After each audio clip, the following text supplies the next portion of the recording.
3 farmers were walking across a field and looking eagerly for tracks in the soft ground. One carried a gun, one had a pitchfork, and the third had an axe. "Wolf! Wolf! Wolf!" they cried, as they met another farmer coming over the hill. "Where? Where?" he asked. "We don't know," was the answer, "but we saw her tracks down there by the brook. It's the same old wolf that has been skulking around here all winter." "She killed 3 of my lambs last night," said the one whose name was David Brown. "She's killed as many as 20 since the winter began," said Thomas. "Tanner, how do you know that it is only one beast that does all this mischief?" asked the 4th farmer, whose name was Israel Putnam.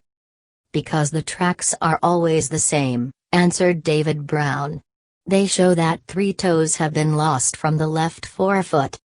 "She's been caught in a trap some time, I guess," said Putnam. "Samuel Stark saw her the other morning," said Tanner. "He says she was a monster, and she was running straight toward the hills with a little lamb in her mouth. They say she has a family of young wolves up there, and that is why she kills so many lambs." "Here are the tracks again," said Putnam. They could be seen very plainly, for here the ground was quite muddy.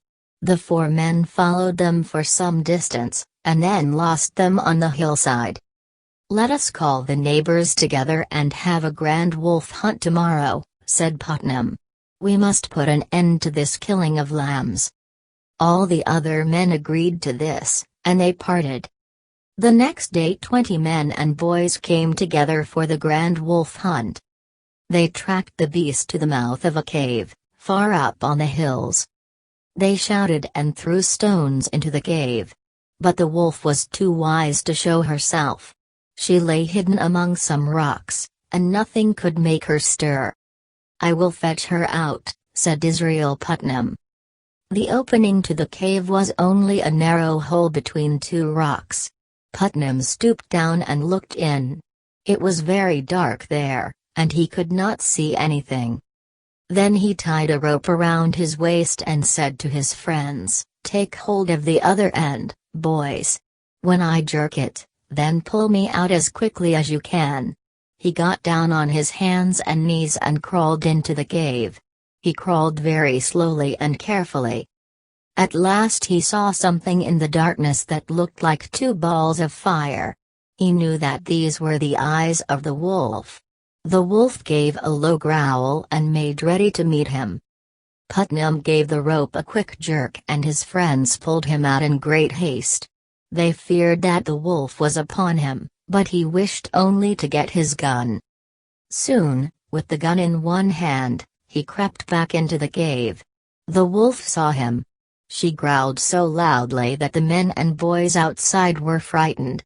But Putnam was not afraid. He raised his gun and fired at the great beast. When his friends heard the gun, they pulled the rope quickly and drew him out. It was no fun to be pulled over the sharp stones in that way, but it was better than to be bitten by the wolf. Putnam loaded his gun again. Then he listened. There was not a sound inside of the cave. Perhaps the wolf was waiting to spring upon him. He crept into the cave for the 3rd time. There were no balls of fire to be seen now. No angry growl was heard. The wolf was dead. Putnam stayed in the cave so long that his friends began to be alarmed. After a while, however, he gave the rope a quick jerk. Men and boys pulled with all their might, and Putnam and the wolf were drawn out together. This happened when Israel Putnam was a young man. When the Revolutionary War began, he was one of the first to hurry to Boston to help the people defend themselves against the British soldiers. He became famous as one of the bravest and best of the generals who fought to make our country free.